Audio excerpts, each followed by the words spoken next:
Assalamu alaikum wa rahmatullahi wa barakatuhu. Welcome to our channel Islamic Learning Corner. Today we will learn dua when someone gives you food. जब कोई आपको खाना खिलाए तो ये दुआ पढ़ें।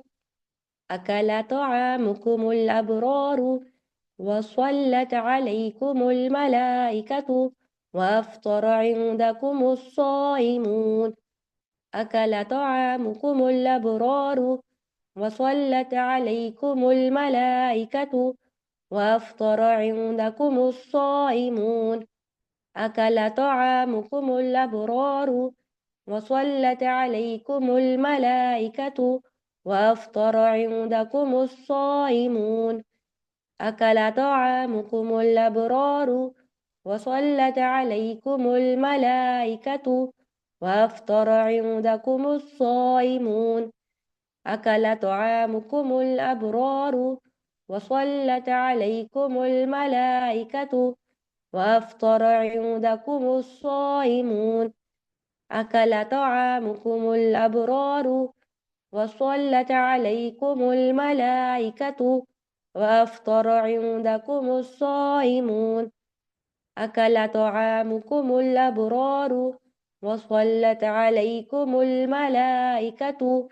وأفطر عندكم الصائمون أكل طعامكم الأبرار وصلت عليكم الملائكة وأفطر عندكم الصائمون أكل طعامكم الأبرار وصلت عليكم الملائكة وأفطر عندكم الصائمون أكل طعامكم الأبرار وصلت عليكم الملائكة وأفطر عندكم الصائمون أكل طعامكم الأبرار وصلت عليكم الملائكة وأفطر عندكم الصائمون أكل طعامكم الأبرار وصلت عليكم الملائكة وأفطر عندكم الصائمون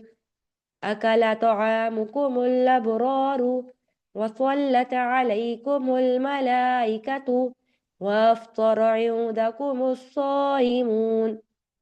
तर्जुमा, अल्लाह करे कि तुम्हारा खाना नेक लोग खाएं, फरिश्ते तुम्हारे लिए रहमत की दुआ करें और रोज़ेदार तुम्हारे यहाँ अफ्तार करें। जज़ाकल्लाहु खैरन कसीरा। अगर आपको वीडियो पसंद आई है तो इसको लाइक करें, कमेंट करें और लोगों के साथ इसको ज़्यादा से ज़्यादा शेयर करें। और अगर अभी तक आपने हमारे चैनल इस्लामिक लर्निंग कॉर्नर को सब्सक्राइब नहीं किया है तो इसे सब्सक्राइब करें ताकि आने वाली हर नई वीडियो सबसे पहले आपको मिले। अस्सलामु अलैकुम वरहमतुल्लाहि वबरकातुहू।